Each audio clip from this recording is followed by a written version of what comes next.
चले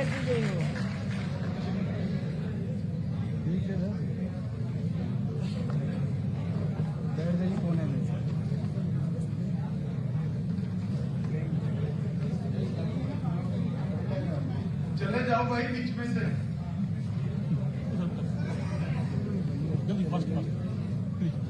मीडिया जो जा नहीं रही है वो सेट कर बैठ जाए, जरा बैठ जाओ भाई। अरे बैठ जाओ, मैं जिद्दी टाइप का आदमी नहीं बोलूंगा। बैठ जाओ।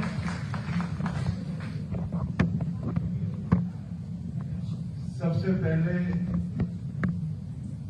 आजादी के अमृत महोत्सव की इस महान श्रृंखला जो शुरू हुई है, उसमें जुड़ने के लिए मैं माता गुजरी यूनिवर्सिटी को बहुत बहुत साधुवाद और सभी स्टूडेंट को मेरे साथ एक जयकारा लगाने के लिए कहता हूं, बोले सो निहाल। कल मैं जब आया उसके पहले ध्यान से मेरा निवास और कार्यक्रम कहाँ है मैंने नहीं देखा। जब यहां आकर माता गुजरी मेडिकल कॉलेज और यूनिवर्सिटी का नाम पढ़ा तब मुझे बड़ा आश्चर्य हुआ कि दसम पिता का जहां जन्म हुआ वो बिहार के एक कोने में माता गुजरी के नाम से कोई विश्वविद्यालय बना है। आज यहाँ जो स्टूडेंट्स हैं शायद उनको, क्योंकि आप यहाँ पढ़ते हैं, मालूम ही होता है, परंतु मैं बताना चाहता हूं कि माता गुजरी की महानता स्वयं दसम पिता को जन्म देने से ही इस देश पर बहुत बड़ा ऋण उन्होंने किया था, परंतु इससे ज्यादा अपने दो पोतों को अपने हाथ से पाग बांधकर जिंदा चुनवाने के लिए भेजना ये किसी मां की हिम्मत नहीं।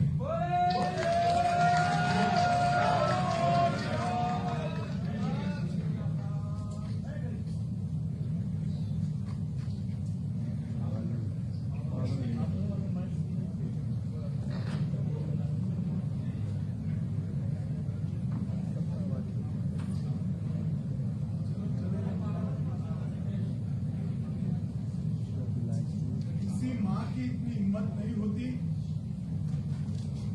कि अपने दो पोते जिन्होंने दुनिया भी नहीं देखी है, दुनिया को समझा भी नहीं है, उसको देश और धर्म के काज जिंदा चुनवाने के लिए अपने हाथों से ये बलिदान में बहुत छोटा था, जब पढ़ा था उस वक्त मेरे रोंगटे खड़े हो जाते थे।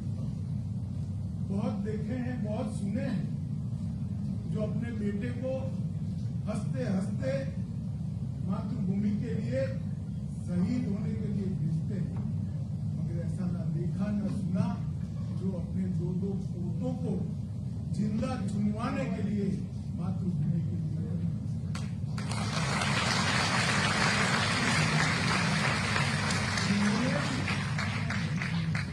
उनके नाम से विश्वविद्यालय शुरू किया। मैंने पूछा भी तो रामू वालिया साहब का नाम दिया। मैं रामू वालिया साहब को बहुत बहुत साधुवाद देना चाहता हूं कि सीमांत क्षेत्र की भूमि पर दो साहबजादों के बलिदान को और माता गुजरी को उन्होंने अमर करने का काम किया है।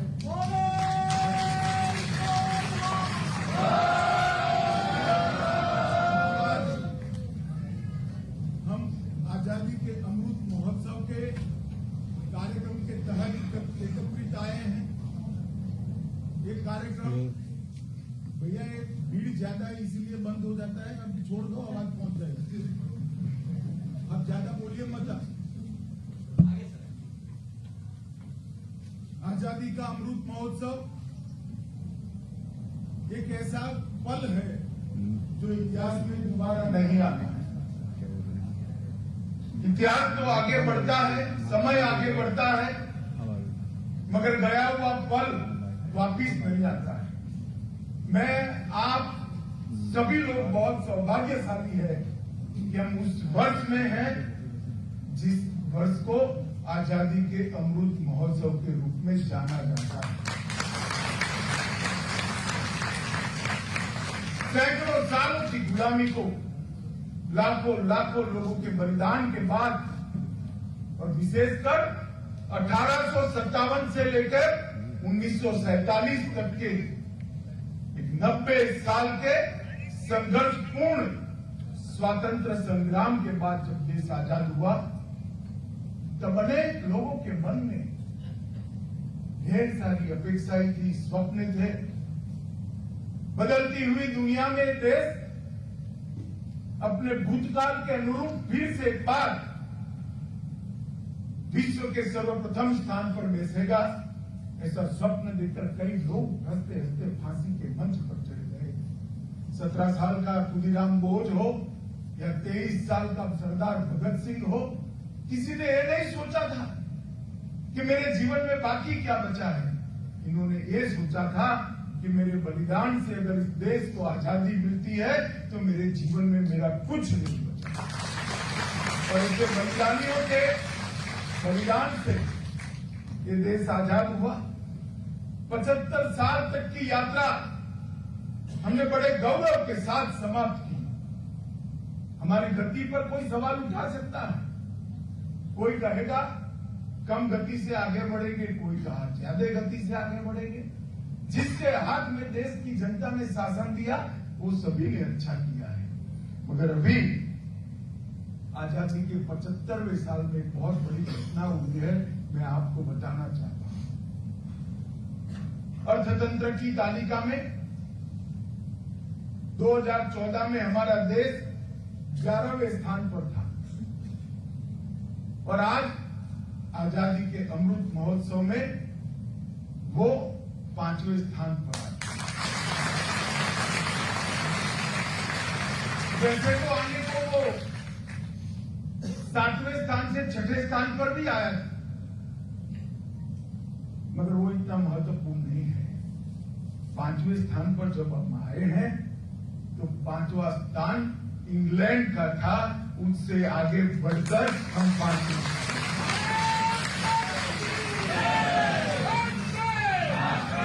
कोई सोच शराबा करे बगैर आज हमने पूरी दुनिया को बताया है कि 75 साल में हमने हमारे पुरुषार्थ से, हमारे धैर्य से, हमारे सही मार्ग से आपसे आगे निकलकर हमने बताया कि जो कहते थे कि अगर अंग्रेज चला जाएगा तो देश बिखर जाएगा, वो अंग्रेजों के देश से आगे बढ़कर आज हिंदुस्तान ने आजादी को सार्थक करने का काम किया है। जब कैबिनेट में प्रस्ताव रखा प्रधानमंत्री जी ने, मैं वो सौभाग्यशाली लोगों में से हूं जो वहां उपस्थित थे। उन्होंने आजादी के अमृत महोत्सव बनाने के लिए 3 लक्ष्य रखे थे कि क्यों मनाना है। एक तो अभी हमने बिहार के स्वतंत्र सेनानियों का, उनके परिजनों का सम्मान किया। हमारे स्वतंत्र संग्राम के कई जाने अनजाने महान योद्धाओं आज की पीढ़ी नहीं जानती। जब तक आज की पीढ़ी उनको नहीं जानेगी, उसके जीवन में क्या करना है उसका उद्देश्य स्पष्ट नहीं होगा। ये 17 साल के खुदीराम बोस ने गीता लेकर हाथ में फांसी के फंदे पर चढ़ा। उसने नहीं सोचा था कि मुझे एक अच्छी नौकरी मिल जाएगी, मैं बहुत बड़ा व्यापारी बन जाऊंगा, मैं अच्छे से प्लेसमेंट करा लूंगा। कभी नहीं सोचा। 23 साल के सरदार भगत सिंह वहां से भागने की सारी संभावनाएं उपलब्ध होने की जगह इसीलिए सरेंडर किए कि मेरे फांसी पर चढ़ने से देश में चेतना जागृत होगी जो अंग्रेजों को निकाल बाहर कर। जब तक इतिहास को देश का युवा नहीं जानता। और ऐसे अनेक पात्र है हमारे। मैंने अभी दसम गुरु का और उनके साहबजादों का नाम दिया, माता गुजरी का नाम दिया। ये बिहार की भूमि पर ही वीर बाबू कुंवर सिंह थे। सन 57 की क्रांति में 7 बार अंग्रेजों को हराने वाला 85 साल का वो वीरा पराक्रमी शेर, जब गंगा पार करते हुए इसके हाथ में गोली लग गई, अपने दाहिने हाथ से बायां हाथ काट दिया कि अब एक निकम्मा हो गया मेरा हाथ, भारत माता के काम में नहीं आएगा। और लड़ता रहा और अंतिम सांस तक देश को आजाद कराने का प्रयास किया। इस प्रकार के अनेक वीरों ने अपनी कुर्बानियां देकर इस देश को आजाद करने के लिए प्रयास किया था। वो इसलिए किया था कि हमारा जो भव्य भूतकाल है, पूरी दुनिया इस देश को सोने की चिड़िया के नाम से जानती थी। तक्षशिला, विक्रमादित्य और नालंदा में विश्व भर के लोग मेडिकल साइंस, इंजीनियरिंग की तकनीक, वेद, उपनिषद और विश्व भर की भाषाओं का व्याकरण पढ़ने के लिए आते थे। शिक्षा में भी हम अद्भुत थे, व्यापार में बहुत आगे थे, समृद्धि में पूरा देश हमारा, दुनिया हमारा लोहा मानता था। वो स्थान पर पहुंचाने के लिए देश को उन्होंने अपना बलिदान दिया था। और वो जब तक आज का युवा नहीं जानता, वो अपने जीवन के लक्ष्य तय करने में गलती कर देगा। इसलिए मोदी जी ने तय किया है कि आजादी के अमृत महोत्सव को पूरे स्वतंत्रता सेनानियों को, आज के युवाओं को समझाने के लिए, और हमारा जीवन हमारे लिए तो है ही। आपका विकास होगा तभी देश का विकास होगा। आपके विकास के बगैर देश का विकास संभव नहीं। मगर क्या साथ में हम कुछ ऐसा कर सकते हैं जिससे देश को महान बनाने की ये प्रक्रिया में और तेजी आए, और गति आए। और जब देश महान बनता है तो हम सब महान बनते हैं, क्योंकि भारत महान बनता है तो भारतीय महान। तो एक उद्देश्य तो ये था कि आजादी के अमृत महोत्सव को इस देश का युवा इस मौके पर हमारे स्वतंत्र सेनानी को जाने।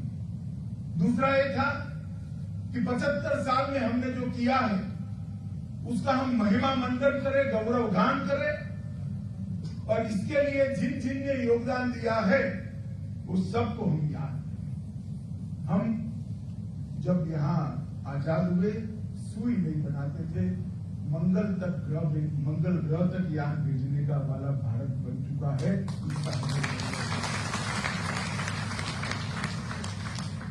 ये जो 75 साल की यात्रा हुई, और जो कहते थे कि हम बिखर जाएंगे, उनसे भी ज्यादा मजबूत लोकतंत्र, हमारे लोकतंत्र की जड़ें पाताल से भी गहरी चली गई है।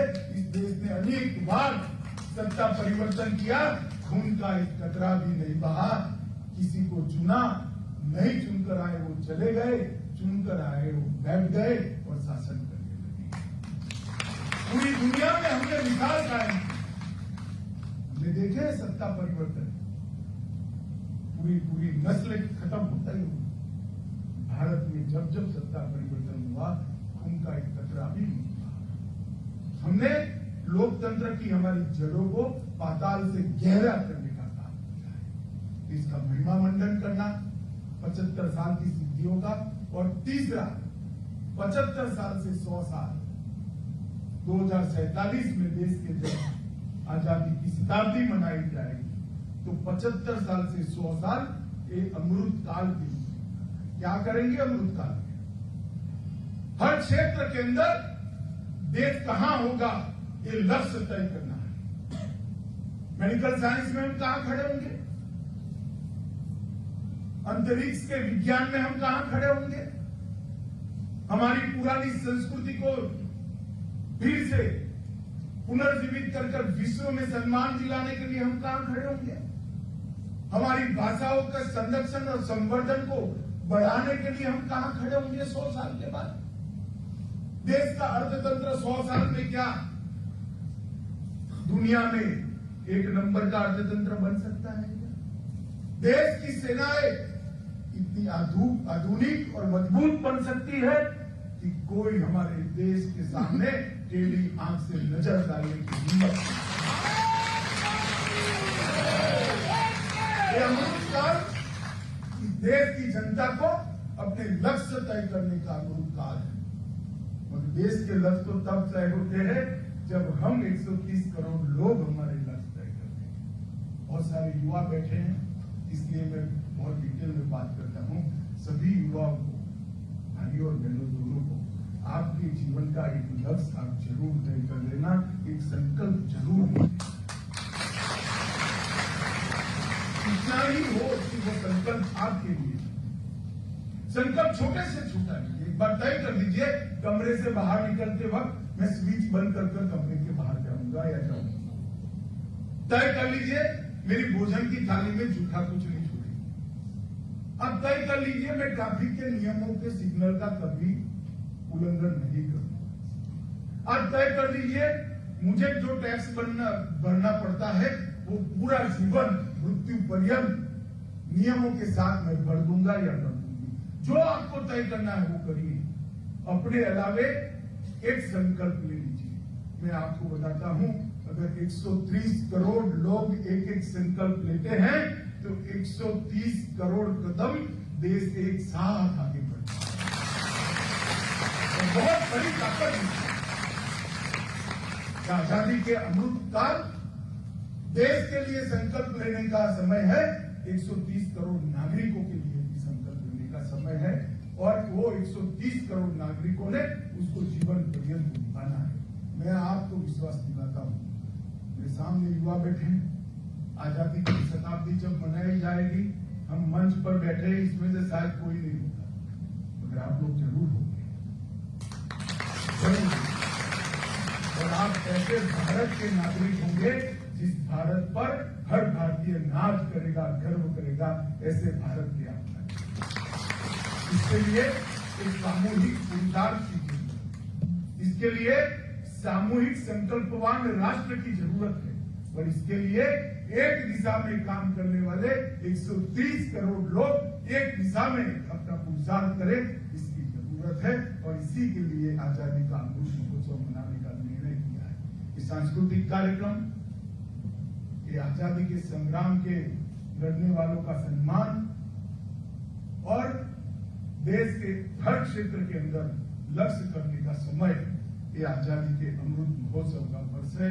और आजादी का अमृत काल हर क्षेत्र में भारत को नंबर 1 सर्वप्रथम बनाने का और विश्व में विश्व गुरु के स्थान पर प्रस्तावित। भाइयों बहनों, मैं आपसे क्षमा प्रार्थी हूं कि आपके रसद क्षति मेरे कारण हुई है। बहुत अच्छा कार्यक्रम चल रहा था, मीटर डाउन हो रहा है, मुझे जाना पड़ेगा, मगर मैं आपसे बात करना चाहता था, इसलिए मैंने कहा कि भाई बीच में सांस्कृतिक कार्यक्रम रोककर मैं 10 मिनट बात करना चाहता हूं। मेरे 10 मिनट समाप्त हुए। आप सबों को व्यक्तिगत जीवन की बहुत बहुत शुभकामनाएं देकर मेरी बात समाप्त करता हूं। धन्यवाद।